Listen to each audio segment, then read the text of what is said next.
Hello everybody, I'm Paul. And I'm Kelly. And this is SideQuest. We played a Flash game this week called Raptus.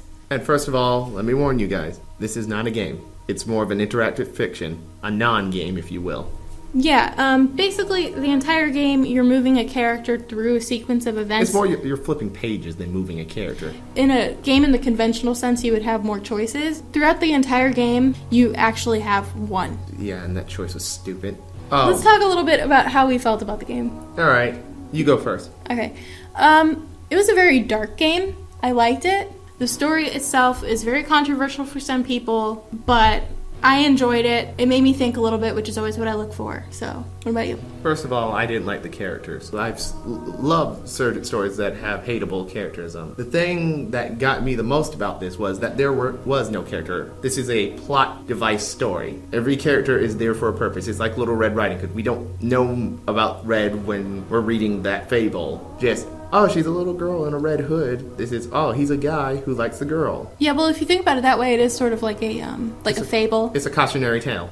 The thing I had a problem with is I don't think it knew what it wanted to be.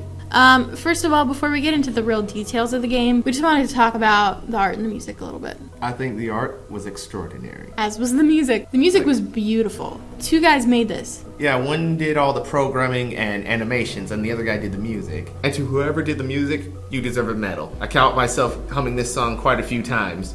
All I do is dream.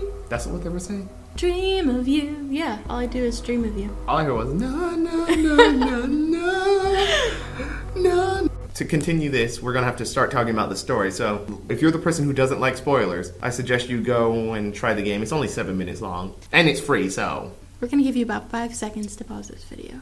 Do do do do do do do do. I'm bored of waiting. Me too. Alright. Basically, the game starts off with a character. Shy guy who meets a girl. He likes in the girl. rain. Guiding force guides him towards her. He's talking about how he thought that they would be together forever, etc., etc. And you guide him towards her, and they end up in, I guess, is it a hotel or her? I thought it was like her apartment. It's her apartment, I believe. Yeah. Then they're about to commit their love. This is quotations for you guys. There's air quotes involved with this. Yes. It's serious business. And there's some talk. They're about to do the deed, if you know what I'm saying. Sex. Thanks for spelling it out for them. And she says she can't do it. Then the screen goes dark, and text says, do it. And then it says, click. And you have to click. You click as... It's basically spelling out click as rapidly and wildly as you can. And as the screen is dark, you're not quite sure what's going on, but you have an idea since she just said that she will not have sex with him, and then it tells you to start clicking. I was like, don't do this. Don't do this. Is a bad idea, man. And then all of a sudden it opens up, and what do you see, Paul? Oh, thank God. He just murdered her.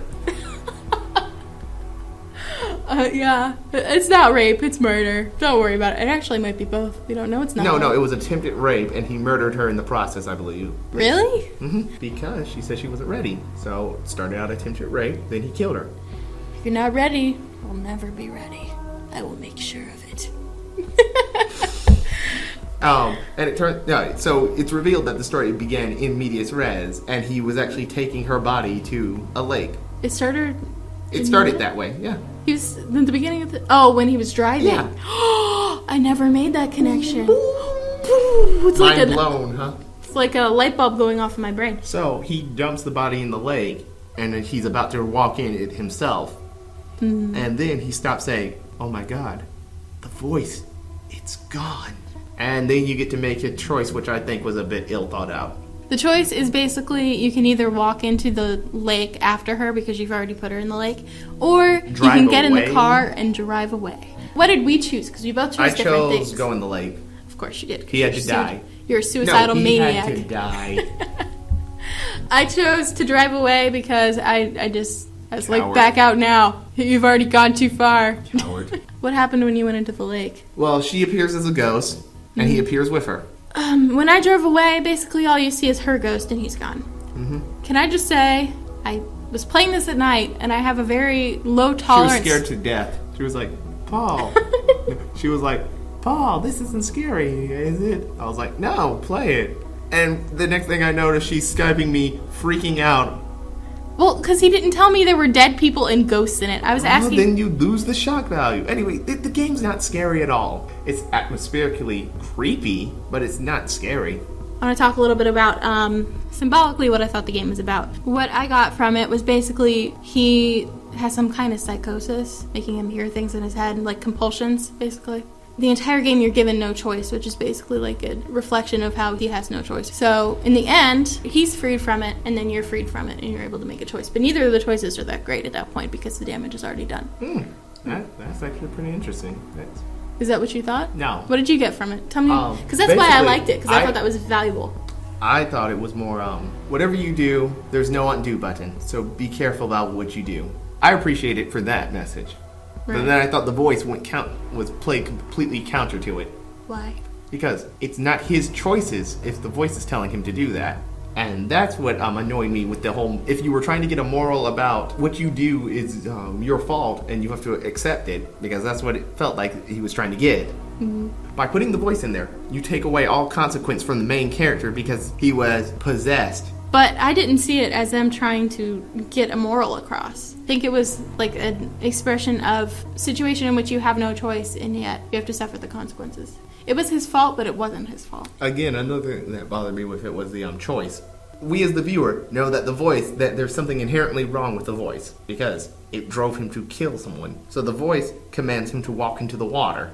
Mm-hmm. He stops because he doesn't hear the voice anymore. Yeah. So, is walking into the water deemed wrong then? I felt the only right choice there was to actually get in the car and leave. Mm-hmm. But I didn't do that because that didn't seem like a right choice at all. After murdering this woman. To me, at least. Yeah, but can I say that because if you weigh the choices, both of them are gray areas. One has you kill yourself, which many people think is wrong, and we would agree is probably not a good thing for a person to do, right? Not if they like living. Or you can drive away, you just committed murder, leave, and deal with those consequences. Right. Mm-hmm. But you say that you should be punished for what you're doing. So driving away, you assume he's going to get away with it. Yeah, I kind of just wanted more context on what drive away meant.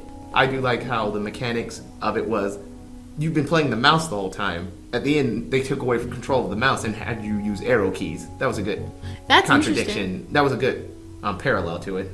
I didn't notice that. That's interesting. Alan Ciccone and Oliver Tank, you both did a really amazing job on this, and we'd love to see more from you.